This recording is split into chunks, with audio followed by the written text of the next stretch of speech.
안녕하세요. 저는 철없는 20대를 보내고 인생의 큰 사건을 30대에 겪고 이제서야 철이 든 여자입니다. 40대의 저는 더욱 현명한 사람이 되어 있을까요? 30대 중반을 넘어서는 지금 몇 개월 전 말도 안 되는 일을 겪고 우라가 터져 화병까지 걸리는 줄 알았습니다. 어딘가에 속 시원하게 이야기를 하고 싶어도 제 얼굴에 침 뱉는 꼴 같아서 꽁꽁 숨겨왔습니다. 제가 이렇게 남자 보는 눈이 개똥 같은 애인지 상상도 못했었는데 이런 일을 겪고 나니까 알게 되더라고요. 그럼 지금부터 제가 어디에도 말하지 못한 저의 파혼 이야기를 시작해 보도록 하겠습니다. 저희 부모님은 말이죠. 정말 투자의 신이라고 할 정도로 대단하신 분들이십니다. 아니, 사실은 투자의 신이라고 하긴 좀 그렇고 땅 보는 눈이 유별나게 좋다고나 할까요? 운이 좋은 건가? 아무튼 젊은 시절부터 부동산에 관심이 많았다고 하셨어요. 신림동 땅값이 정말 저렴했던 시절 그곳에 땅을 여러 군데 봐두셨고 돈이 생기면서 조금씩 땅을 사서 모으셨다고 했습니다. 그 당시에 신림동은 뭐 상권도 정말 아무것도 없었고 다세대 주택들만 즐비하고 도로 상황도 별로였다고 했습니다. 산동네 같은 느낌이 물씬 들 정도로 오밀조밀하게 지어진 집들 때문에 불편함도 많았다고 했어요. 지금은 큰 상가도 들어오고 화려한 도시로 변했지만 그 당시에는 정말 아무것도 없었대요. 그런 땅을 조금씩 모으다 보니 꽤 많은 터를 가지게 되신 것이죠. 그 터를 사설 주차장처럼 돈 받고 월 주차 위주로 운영하시다가 어머니께서 몸이 아프셔서 고생하기 시작할 때쯤 아버지께서 생각을 바꾸셨습니다. 어머니의 병간호를 위해 다니시던 회사를 그만두시고 어머니 옆을 지키시면서 간병을 시작하셨어요. 아버지께서 고생하는 모습을 보면서도 저는 대학에 다니던 시절이라 학교 생활이 바빠 아버지를 제대로 도와드리지 못했네요. 제가 다니던 학교가 관악산을 끼고 있는 국립대여서 정말 한눈 잠깐 팔면 성적이 와르르 무너지기 쉬웠거든요. 워낙 같은 학교 다니는 친구들이 공부를 잘해서요. 아버지께서 간병을 시작하신 이후에 퇴직금을 받으신 것도 있고 그동안 악착같이 모아두신 여유 자금도 있긴 했지만 병원비라는 게 돈을 까먹기만 하는 거니까 아버지께서 약간의 위기감을 느끼셨던 것 같아요. 주차장으로 사용하던 터를 모조리 계산해 보니 건물을 올리기에 충분하다고 생각하셨던 것 같습니다. 아버지께서 대출을 받아 신림동 땅에 건물을 지으셨어요. 저는 너무 무리하시는 거 아니냐고 했는데 아버지께서는 일종의 투자이니 걱정하지 말라고 하셨습니다. 그쪽이 학교가 있고 또 고시촌으로 유명하다 보니까 원룸 장사가 잘 될 거라는 이유에서 시작하신 일이었어요. 건물을 거리상으로 떨어진 터에 두 채를 지으셨는데 하나는 원룸만 있는 6층까지 건물이고 하나는 투룸과 원룸이 같이 있는 빌라 형식의 건물이었습니다. 거기다가 딸 하나뿐인 아버지는 원룸을 아예 여성 전용 건물로 못 박으셨어요. 보안도 철저하게 감시하셨고 CCTV도 다른 건물들에 비해 3배 이상 많이 달아두셨습니다. 그러다 보니 여학생들에게 인기가 좋았고 원룸을 세놓자마자 언제 공실이 생기는지 문의도 많이 들어왔습니다. 저도 대학을 졸업하자마자 구로에 있는 IT 전문 업체에 취직을 하게 되면서 아버지의 투룸 빌라 형식 건물에 입주를 하게 되었습니다. 그 꼭대기층은 다른 층보다 훨씬 넓은 투룸이었는데 언젠가 저를 위해 주고 싶으셨다고 하셨어요. 저는 기꺼이 그 집으로 들어가 둥지를 틀었습니다. 그렇게 회사 일에 적응하게 된 지 얼마 되지 않아 어머니의 병색은 나아질 기미가 보이지 않더니 결국 세상을 떠나시게 되었습니다. 아버지와 저와 둘이 남게 되자 아버지는 저와 함께 투룸에 들어오지 않으시고 어머니와 살던 본가를 정리하시고는 원룸으로 들어가셨어요. 원룸에 반지하 공간도 있었거든요. 아버지께서는 영 불안하시다며 1층 제일 바깥쪽 집으로 들어가시면서 원룸 관리도 하시겠다고 했어요. 거기다가 다 큰 딸이랑 둘이 살면 딸이 불편할 것 같다는 이유도 한몫했습니다. 저는 괜찮다고 아버지 혼자 외롭게 사시는 것보다 같이 부대끼며 사는 게 좋지 않겠냐고 했지만 아버지는 끝내 거절하셨습니다. 혹시 남자친구라도 생기면 혼자 사는 게 편하지 않겠냐고 허허 웃으시더라고요. 저는 은근 민망했지만 오죽하면 저렇게까지 거절하실까 싶어서 혼자 살겠다고 했죠. 아버지는 건물 1층으로 들어가 원룸을 전체적으로 관리를 하셨어요. 경비도 서시고 세입자들이 불편하지 않게 일일이 수리도 해주시면서 바쁘게 사셨습니다. 원룸촌 특성상 대학생들이 많이 살고 있었거든요. 거기다가 여성 전용으로 운영을 하다 보니 아버지께서 은근히 손보실 때가 많더라고요. 예를 들면 전구도 갈아 끼워주시고 수도관이 막혔다고 하면 기계를 이용해서 뚫어주시기도 하고요. 세입자들에게는 두 번째 아빠가 생긴 기분이 들게 해주고 싶다면서 굳은 일도 마다하지 않고 시간에 상관없이 세입자들을 도와주셨습니다. 가끔가다 지하철역에서 원룸까지 오는 길이 골목길이라 위험하다며 밤에는 손수 지하철역으로 마중도 나가주셨어요. 그러니 세입자들과도 관계가 좋게 유지가 되었고 대학을 졸업할 때까지 저희 원룸에서 나가지 않는 사람들도 있었습니다. 다른 원룸보다 건물도 신식이고 보안도 잘 되다 보니 월세가 비싸긴 했지만 그래도 공실 하나 없을 정도로 유명한 원룸이었어요. 오죽하면 신입생 중에 여학생이 집을 구한다 하면 공인중개사분들이 아버지께 공실 없냐고 따로 연락이 올 정도였습니다. 아버지는 차곡차곡 월세를 모아 대출금을 다 갚아내셨고 나머지 짜투리 땅에 원룸을 더 지어 올릴까 고민을 하셨습니다. 아버지의 원룸이 얼마나 친절하고 좋다고 소문이 났으면 다른 분들도 아버지에게 원룸을 더 늘리라고 하셨을까요? 혼자 사는 여학생들이 꼭 딸같이 느껴진다면서 아버지는 그들에게 온갖 정성을 다 쏟아 부으셨습니다. 크리스마스 시즌이 되면 각 집마다 케이크를 돌리고 방학 중에는 월세를 조금 깎아주시기도 했어요. 다들 본가에 내려가 집이 비어 있으니까 월세를 다 받기가 좀 그렇다는 이유에서요. 입주해 있는 세입자들도 우리 아버지에게 아빠 하면서 살갑게 굴고 세입자들의 부모님들도 우리 아버지께 참 잘하셨습니다. 그래도 원룸 특성상 건물에 35가구 정도가 들어올 수 있었는데 그들이 모두 잘한다는 건 그만큼 아버지의 노력이 있었기 때문 아닐까요? 제가 너무 아버지 자랑을 늘어놓았죠. 하고 싶은 이야기는 이게 아니었는데.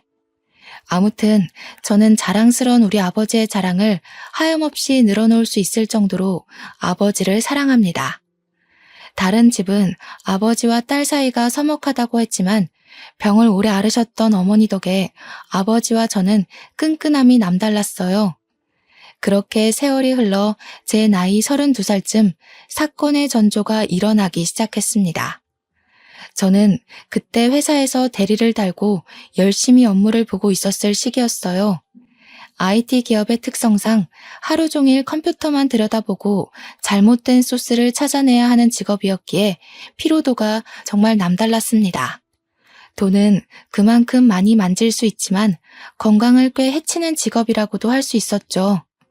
무료한 일상에 빠져들어 하루 종일 컴퓨터만 들여다보고 책으로 공부를 하고 쉴 틈 없이 지내고 있었어요. 그런데 저의 대학 동창이 뜬금없이 연락이 와서는 소개팅 한 번만 할 생각이 없냐고 묻더라고요. 저는 당연히 거절했습니다. 일이 바빠서 야근이 매일같이 밀려있는데 남자를 만날 시간이 어디에 있겠습니까? 거기다가 하루빨리 과장을 달고 싶은 마음에 누구보다 열심히 일을 하고 있었는데 연애할 생각도 전혀 없었고요. 그래서 대학 동창에게 정중하게 거절을 했는데 이 인간이 저를 붙잡고 계속 늘어지는 겁니다. 너무너무 괜찮은 사람이라고 남주긴 아까운데 저라서 꼭 소개를 해주고 싶다고 했습니다. 우연히 같이 술자리를 했는데 메신저에 있는 제 사진을 보고 소개를 받고 싶다고 몇 날 며칠을 졸라댔대요. 자기도 피곤하다면서 한 번만 만나달라고 애걸복걸을 하는데 도무지 그냥 넘어갈 수가 없었습니다. 왜냐하면 그 동기가 대학 시절에 조별 과제를 하면서 저를 도와준 적이 한두 번이 아니었거든요. 계속 부탁을 하니까 저도 거절할 핑계도 없고 그래서 한 번만 만나보겠다고 했습니다. 소개팅을 하기로 한 남자는 S기업에 다니고 있다고 했어요. 그 회사가 엄청난 대기업이잖아요. 저는 전문 기업으로 빠지느라 대기업 산하에 있는 회사였거든요. 물론 소속으로 따지면 저도 대기업이긴 했지만 본사 직원과는 또 다른 느낌이긴 하죠.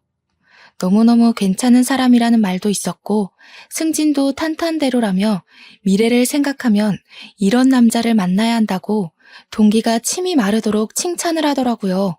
저도 속물은 속물인지라 혹하긴 했어요.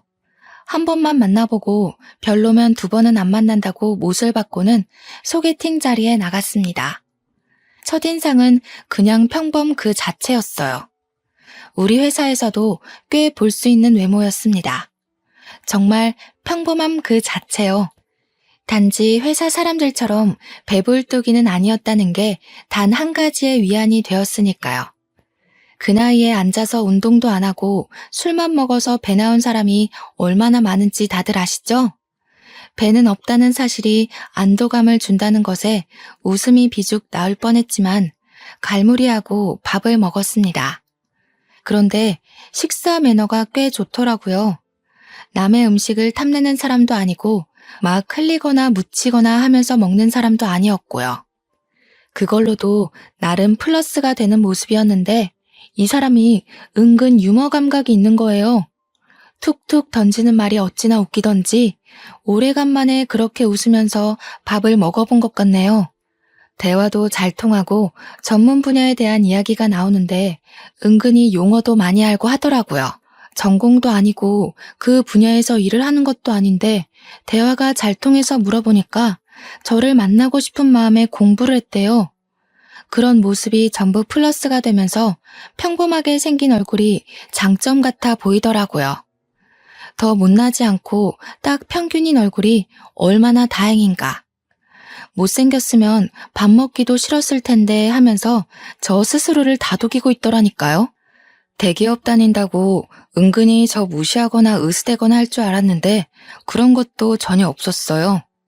오히려 저에게 그 어려운 컴퓨터 언어를 다룬다면서 저를 축혀 세우더라고요.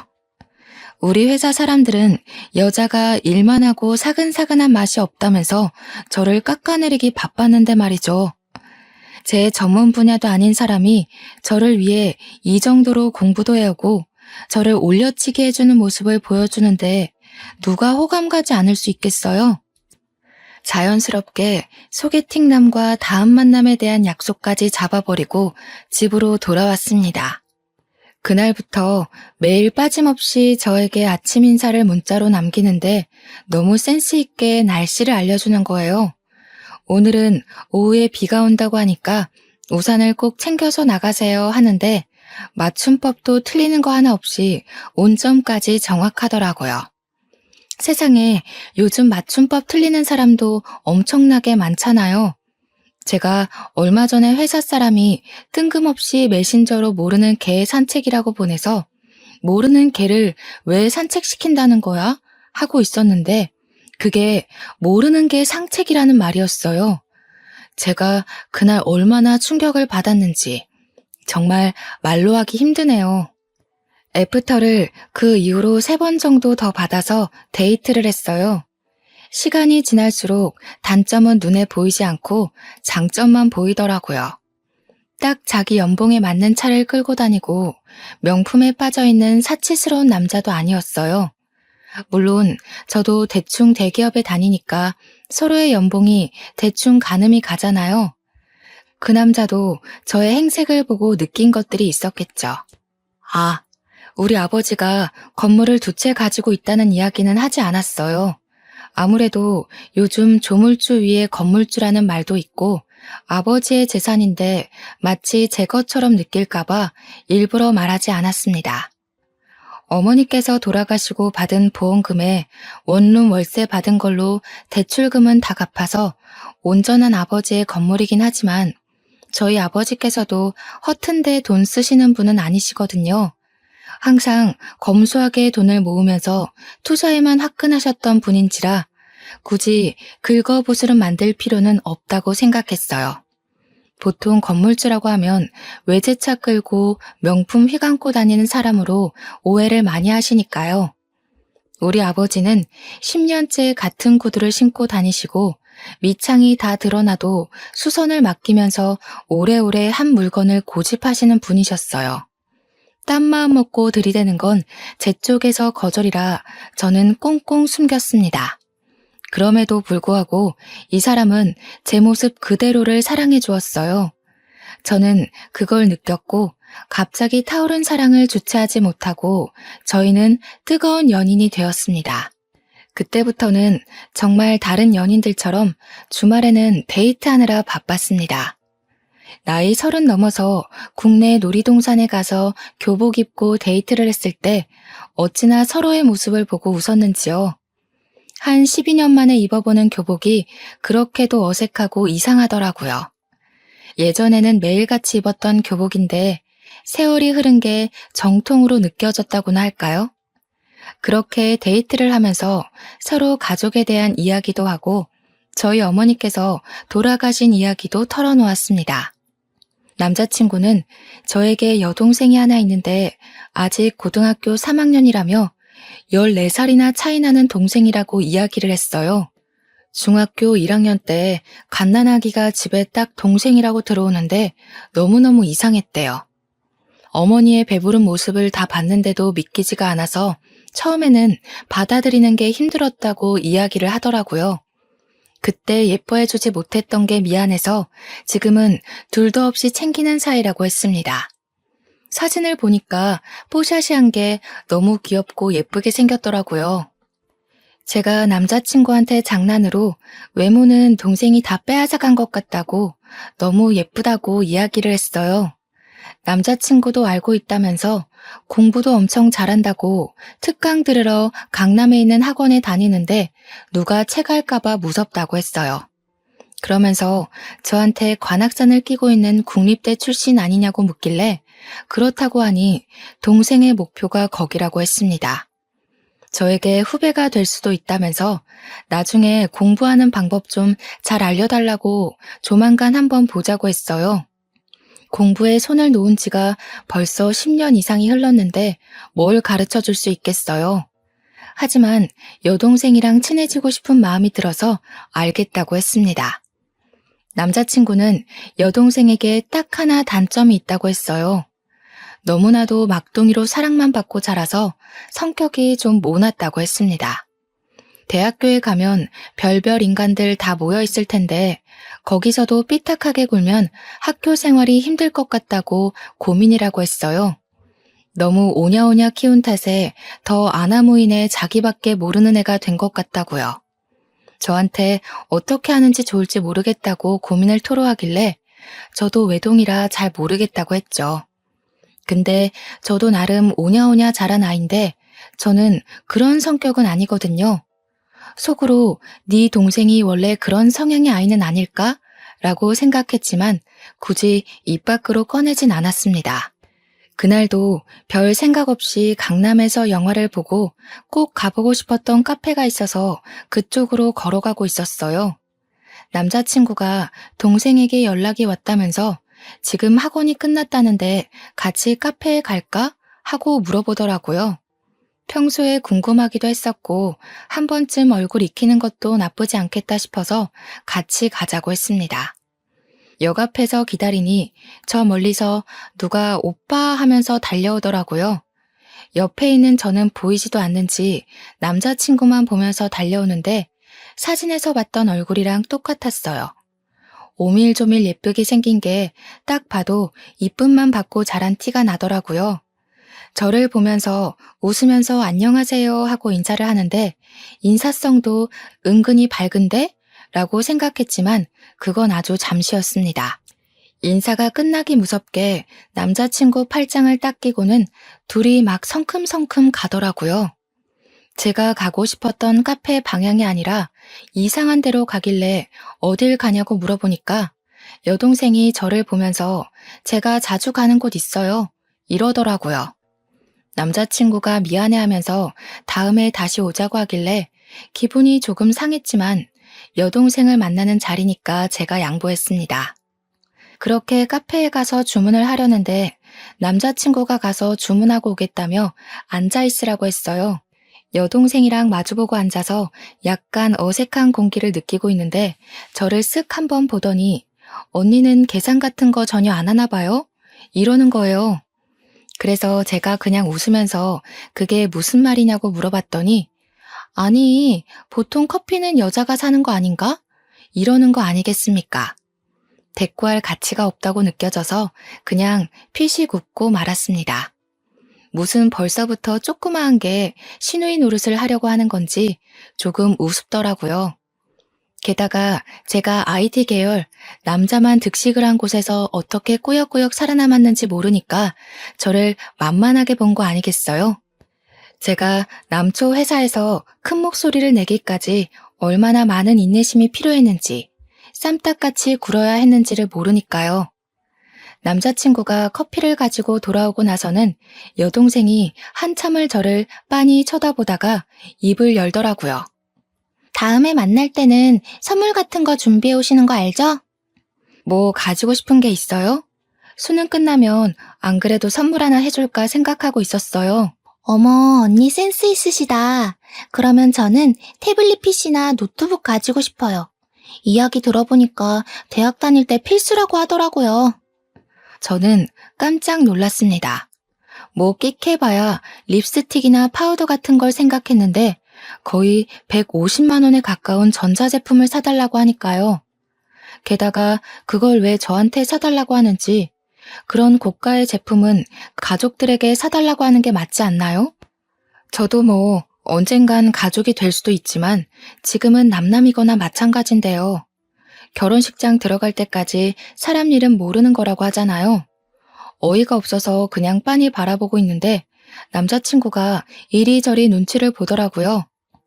언니, 제가 우리 집 정말 막둥이라서 정말 예쁨 받으면서 자랐거든요. 제가 언니 싫다고 하면 우리 오빠랑 결혼 못할걸요? 그 이야기를 하자마자 남자친구가 여동생에게 조금 큰 소리를 냈어요. 왜 그런 말도 안 되는 소리를 하냐고 선 넘는 거라고 하면서요. 노트북은 자기가 사줄 테니까 저한테 그런 거 요구하지 말라고 딱 잘라서 이야기하니까 입을 삐죽 내밀더라고요. 신우될 사람한테 그런 거 하나 못 해줘? 이러면서 끝까지 물고 늘어지는데 제가 그냥 남자친구 손을 꼭 잡으면서 말렸습니다. 나중에 저한테 커피 주문하고 받아오는 사이에 다른 이야기 한 건 없냐고 이야기하길래 그냥 없다고 했어요. 맘 같아서는 네 오빠랑 결혼할지 안 할지도 모르잖아? 라고 하고 싶었지만 남자친구가 상처받을까봐 말을 못 하겠더라고요. 별말 안 했다고 걱정할 만한 일은 없었다고 잘 마무리한 뒤에 집으로 돌아왔습니다. 맥주 한 캔을 마시면서 다시 곱씹어 생각해봐도 조그마한 게 아주 기어오르는 꼴이 짜증이 났어요. 다음에 만나게 되면 제대로 한 방 먹여줘야겠다 하는 생각만 했습니다. 그렇게 남자친구랑은 불같은 사랑을 이어가고 있을 무렵 날이 점점 추워지더니 뉴스에서 수능날 최강 한파가 몰아닥칠 예정이라고 하더라고요. 그제야 달력을 보니 11월 중순이었어요. 12년을 수능만 보고 달려왔었는데 회사에 취직하고 삶이 바빠 그 시절 기억은 몽땅 사라진 건지 수능날이 언제인지도 모르고 살고 있었더라고요. 남자친구의 여동생이 수능을 보겠구나 싶어서 남자친구를 통해 초콜릿이랑 엿이랑 마카롱 같은 간식을 들려보냈습니다. 아직 결혼 이야기도 없는 상태여서 그 정도가 저에게는 최선이라고 생각했기 때문이었어요. 잘 전해줬냐고 물어보니까 남자친구가 저에게 여동생이 너무 고맙다고 했다면서 저에게 직접 감사 인사를 하고 싶다고 했대요. 휴대폰 번호를 알려줘도 괜찮겠냐고 물어보길래 그냥 알겠다고 했습니다. 제가 거기서 싫은데? 라고 해봐야 저만 이상한 사람이 될 것 같았거든요. 한 30분 있다가 모르는 번호로 문자가 하나 딱 들어왔는데 내용이 아주 가관이었어요. 선물은 감사한데요. 저 이런 거 잘 안 먹어서요. 크리스마스 겸 대학 입학 선물로는 태블릿 PC로 부탁드릴게요. 그 문자를 받자마자 기가 찼습니다. 저한테 무슨 입학 선물 맡겨놓은 사람처럼 구니까요. 거기다가 아무리 성적이 좋다고 해도 원하는 대학에 입학을 못하게 될 수도 있고 재수를 하게 될 수도 있잖아요.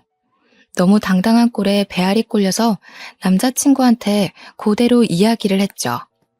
나 딱 한 번 봐놓고는 태블릿 PC 맡겨놓은 사람처럼 계속 사달라고 이야기하는데 내가 사줘야 하는 게 맞냐고요. 물론 제 월급으로 그거 하나 못해줄 형편은 아니죠. 그래도 사람이 괘씸하잖아요.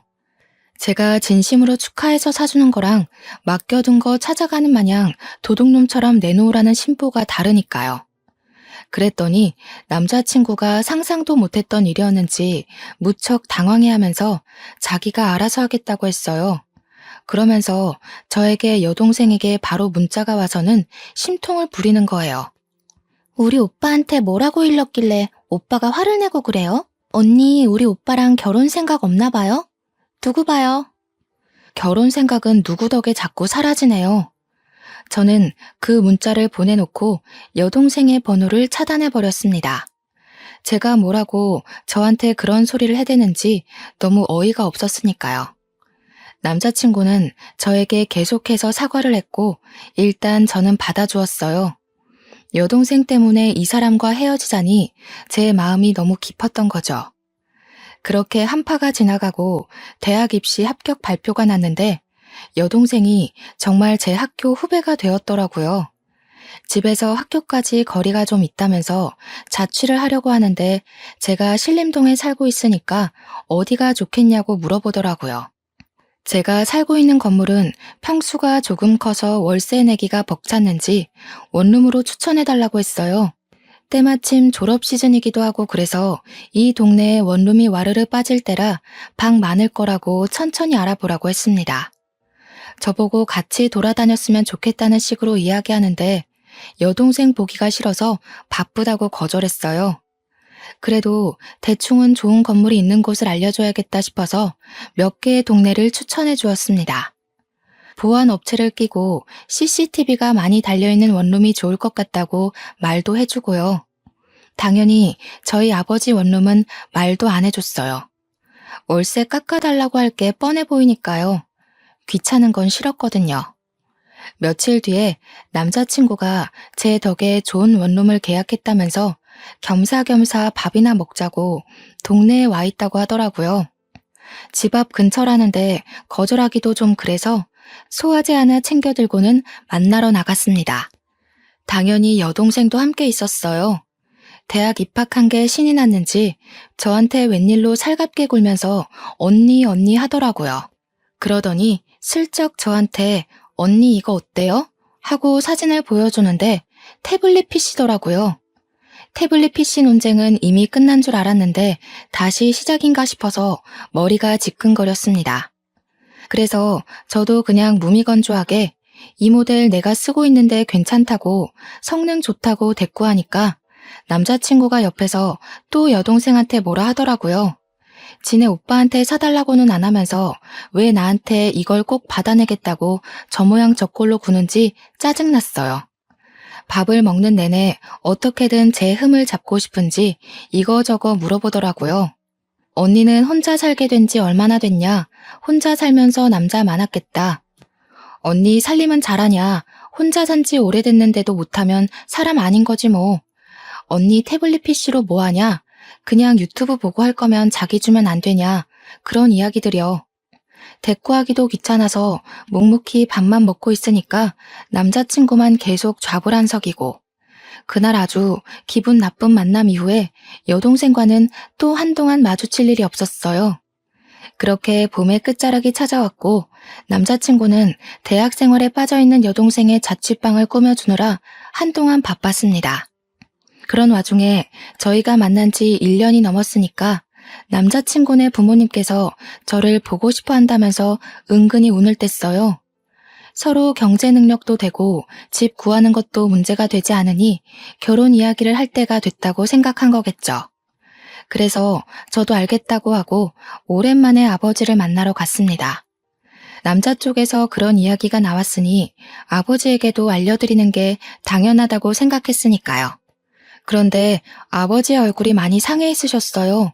불과 2달 전에 만났을 때만 해도 이 정도는 아니었던 것 같은데 어디 아프신 곳이 있나 걱정이 되었죠. 그래서 무슨 일 있냐고 여쭈어 보니 요즘 힘들어 죽겠다고 하시는 거예요. 원룸을 관리하시면서 죽겠다는 이야기는 한 번도 하신 적이 없으셨었는데 그러더니 아버지께서 1년만 참으면 된다고 하시더라고요. 세입자한테 무슨 문제가 있냐고 바로 여쭈어봤죠. 원룸 특성상 2년 계약은 잘 안 하고 보통 1년씩 계약을 많이 하거든요. 그러니까 이번에 새로운 세입자들이 입주를 많이 했는데 그중 한 집이 좀 말썽이라고 하시더라고요. 벽지도 멀쩡한데 곰팡이 냄새 나는 것 같다고 도배도 새로 싹 해달라고 하고 뭐가 마음에 안 들고 저게 불편하다 하고 귀찮게 군대요. 전구 갈아 끼우고 하수구 뚫어주고 하는 건 다른 집들도 다 해주는 일이니까 그냥 묵묵히 도와줬는데 벌레를 잡아달라고 부른대요. 모기나 파리 같은 것도 다 잡아달라고 전화를 해서 귀찮게 한다는 거예요. 그래서 제가 미친 거 아니냐고 그런 걸 왜 해주냐고 전화를 받지 말라고 했죠. 그랬더니 아버지께서 딸이라고 생각하니까 무시를 할 수가 없다고 하시면서 저에게 왜 보자고 했냐고 물어보시는 거예요. 그제야 생각이 나서 남자친구네 부모님께서 저를 보고 싶어 하신다고 아빠한테도 소개해주고 싶다고 이야기를 했습니다. 자기가 미리 봐서 뭐 하겠냐고 결혼하기로 하고 나면 그때 보여주라 해서 알겠다고 했죠. 아빠랑 맛있는 밥까지 든든하게 먹고 그 주 주말에 남자친구네 부모님을 만나러 갔습니다. 그런데 그 자리에 꼴보기 싫은 여동생도 와 있더라고요. 인사부터 시작해서 이런저런 대화를 나누다가 대학 이야기 나왔어요. 예비 시부모님은 예비 신우의 대학에 자부심이 있어 보였고 저도 그 학교 출신이라고 하니 너무나도 좋아하셨습니다. 자취하는 동네도 비슷하던데 미리 친해지면 좋겠다. 참 야무지게 생겼다면서 저를 벌써부터 며느리 취급을 해주셨어요. 그런데 제 이야기 위주로 돌아가는 그 자리가 싫었던 건지 철없는 예비 신우가 분위기를 확 깨더군요. 근데 언니네 엄마는 왜 돌아가셨어요? 저한테는 아픈 이야기인데 저런 이야기를 아무렇지 않게 물어보는 게 솔직히 선 넘는 짓이라고 생각했어요. 그게 왜 궁금한데요? 아니 가족력이 있을 수도 있으니까요. 그런데 웃긴 게 예비 신우가 저런 이야기를 하는 동안 말리는 사람이 하나도 없었다는 겁니다. 그래서 저도 참지 않고 이야기를 했죠. 한 방 먹이고 싶다고 예전부터 생각해 왔으니까요. 아가씨 들창코인 건 왜 그렇게 생겼어요? 가족력이에요? 이러면 기분 안 나빠요? 예비 신우의 얼굴이 예쁘게 생기긴 했는데 정면에서 봐도 콧구멍이 보일 정도로 살짝 들창코였거든요. 수능 끝나자마자 계속 코 수술하고 싶다고 노래를 불렀다는 걸 예비 신랑에게 들어서 알고 있었어요. 예비 시부의 반대로 코 수술을 못하고 있다고 들었는데 제가 딱 건드리니까 그 자리에서 갑자기 울고불고 난리가 난 거죠. 예비 신랑이 일어나자고 하길래 저는 아무렇지 않게 인사를 드리고 일어났습니다. 그랬더니 예비 신랑이 저한테 신우가 철없이 굴긴 했는데 거기서 저까지 꼭 그래야 했냐고 질책을 하더라고요. 지금 누구 편을 드는 거야? 나는 딱 한마디 했거든? 우리 엄마 걸고 넘어지는 거 절대 못 참는다고. 차라리 결혼하지 말자고 했어요. 그랬더니 예비 신랑이 놀래가지고 그런 거 아니라고 자기가 따끔하게 혼내겠다고 헐레벌떡 이야기를 하는데 믿을 수가 없죠. 제가 결혼 다시 생각해보겠다고 하고 화가 나서 집에 돌아왔습니다. 근데 예상치 못하게 예비 시모가 연락이 온 거예요. 저랑 만나서 이야기 좀 하고 싶다고. 예비 신우를 너무 버릇없이 키워서 미안하다고 사과를 하셨어요. 예비 신랑의 이야기를 들어보니까 똑 부러지고 야무진 친구던데 꼭 며느리 삼고 싶다고 생각했다면서 결혼에 대해 다시 생각하겠다는 거 빈말이길 바란다고요. 그래서 저는 솔직하게 이야기를 했습니다. 우리 어머니에 대한 이야기를 그런 식으로 소비하는 거 싫다고요. 신우가 직접 와서 저에게 사과를 했으면 좋겠다고 하니까 꼭 그렇게 해주겠대요.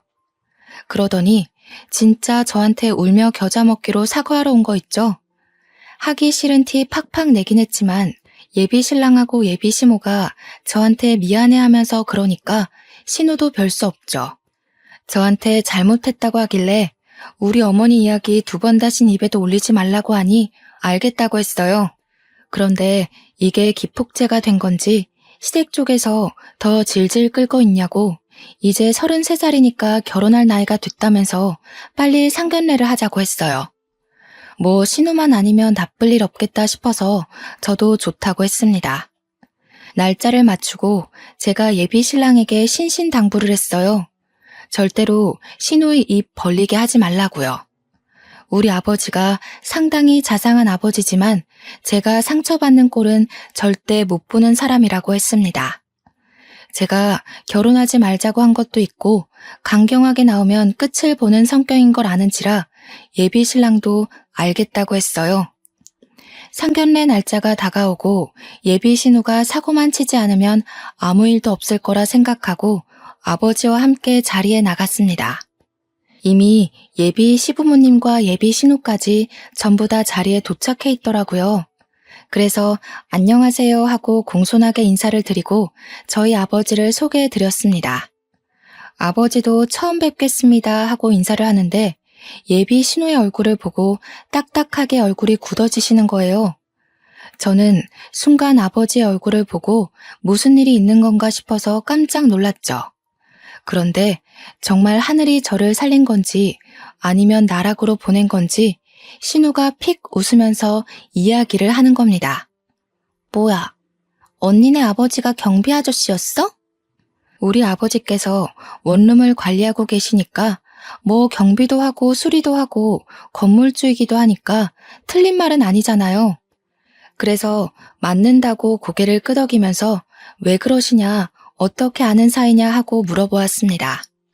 근데 순간 시부의 얼굴이 약간 떨떠름하게 변하는 게 아니겠어요?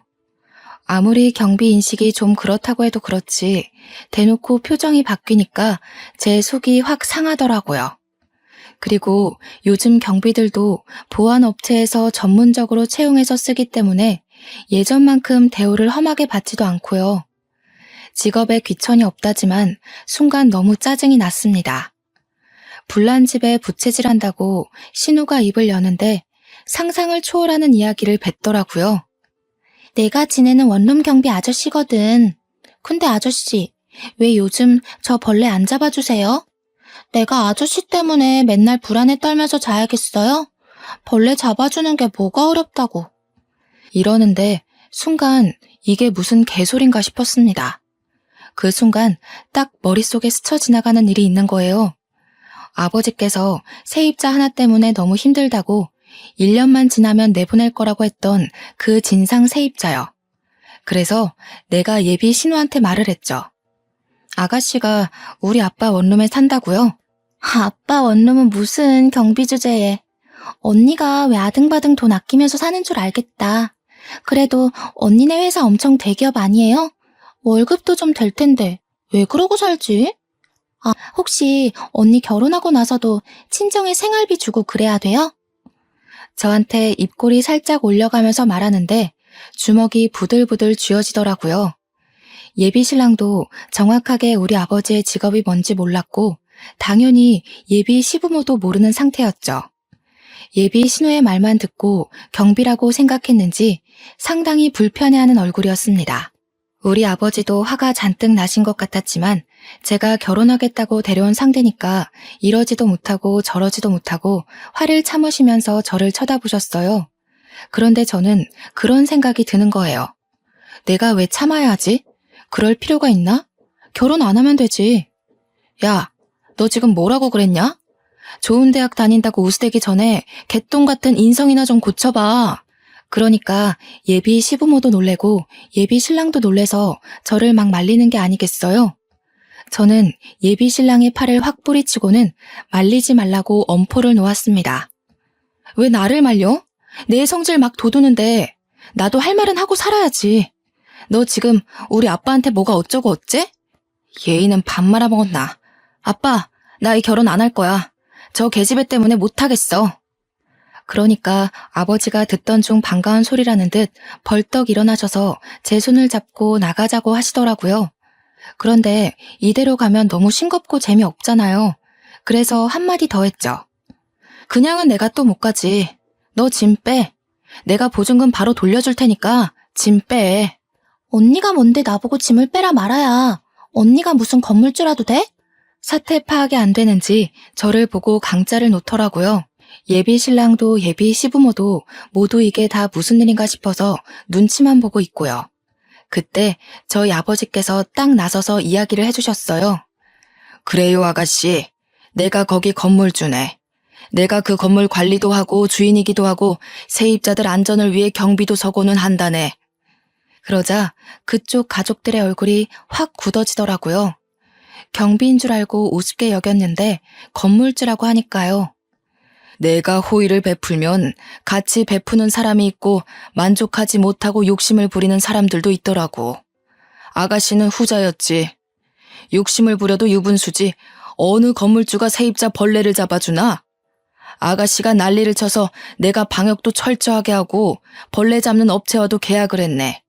그런데 아가씨네 방에서만 유독 난리도 아니더구먼. 쓰레기를 버리지 않고 쌓아두고 악취나는 옷도 켜켜이 쌓아두고 하수구 막히는 것도 아가씨 머리카락이 막아둔 거지 수도가 문제가 아니더라고. 예비 신호의 생활이 문제라고 이야기하니 시댁 식구들의 얼굴이 모두 새빨갛게 변했습니다. 하지만 아버지의 말은 여기서 끝나지 않았죠. 예비 시부모의 얼굴을 딱 노려보시면서 정확하게 이야기를 하셨어요. 도대체 딸 자식의 교육을 어떻게 시킨 건지 더러워서 우리 건물에 데리고 있을 수가 없겠습니다. 보증금은 내일 당장 보내줄 테니 일주일 이내로 짐을 빼세요. 아니, 우리의 학기 중간인데 그러시면 어떡합니까? 계약 기간이라는 게 있는데 계약 기간이고 나발이고 층간소음으로 아랫집에서 항의 들어오는 것도 난리입니다. 밤마다 뭘 하는지 윗집 옆집 아랫집 할 거 없이 남자랑 있는 소리 들린다고 다들 난리인 거 아시오? 내가 사돈 처녀 될 사람인 줄 알고 말을 아끼려고 했는데 사돈도 아니니 숨길 것도 없지. 우리 원룸은 여성 전용 원룸인데 남자를 끌어들였으니 계약 위반 맞습니다. 20살짜리가 남자랑 놀아났다고 하니 다들 얼굴이 사색이 되고 진짜 빨갰다가 파랬다가 파란만장하더군요. 우리 아버지한테 예비 시부가 건물주 갑질 아니냐고 하는데 아버지께서는 태연하게 계약 위반이라고 하셨어요. 원하시면 건물 입구 CCTV랑 출입 기록 다 떼어드리겠다고 남자랑 들어간 영상이면 되겠냐고 말씀하셨죠. 물론 다른 집도 남자친구를 데려오긴 하지만 그냥 눈 감아주시곤 하시거든요. 하지만 이 못된 계집애는 절대로 봐줄 수 없다 이런 생각을 하신 듯 했어요. 그러면서 원룸 인덕션 망가진 거, 세탁기 고장난 거, 화장실 거울 깬 거 다 합치면 보증금보다 많이 나올 것 같은데 어디로 보내주실 거냐고 쐐기를 박았습니다. 예비 시모가 도대체 뭐라고 살길래 저 모양이냐고 신호등을 짝짝 소리나게 때리는데 예비 신랑은 저랑 눈도 못 마주치더라고요. 저도 거기서 우리 더 이상 얼굴 보는 일 없었으면 좋겠다고 너랑은 끝이야 하면서 아버지의 손을 잡고 나왔습니다. 시원한 가을 공기 맞으면서 딱 나오는데 갑자기 웃음이 확 터지더라고요. 아버지께 죄송해서 앞으로는 보는 눈 좀 키우겠다고 하고 아버지는 지금이라도 쫑나서 다행이라 하시고 둘이 오래간만에 떡볶이 사 먹고 맥주 한잔 했었습니다. 당연한 수순으로 아버지 원룸에서 그 못된 계집애는 쫓겨났고요. 아버지께서 인근 원룸 주인들이랑 부동산의 진상이라고 소문낸 덕분에 근처 좋은 방들은 얻지 못했다고 들었습니다. 저희 아버지가 건물주인 걸 알게 되고 제가 더 아까운 건지 뭔지 그쪽 집에서 여러 번 연락이 왔는데 다 차단해버렸어요. 저는 그 이후에 과장으로 승진을 했고 지금은 좋은 사람 만나서 알콩달콩 연애 중이랍니다. 한 번의 실패가 있어서 두렵긴 했지만 이번 사람은 정말 좋은 사람이라 믿고 의지하고 있습니다. 곧 프로포즈를 받을 것 같은데 살짝 겁이 나긴 하네요. 그래도 알을 깨고 나온 병아리처럼 결혼을 향해 한 발 내디뎌 보겠습니다. 저의 미래를 모두 응원해주세요. 감사합니다.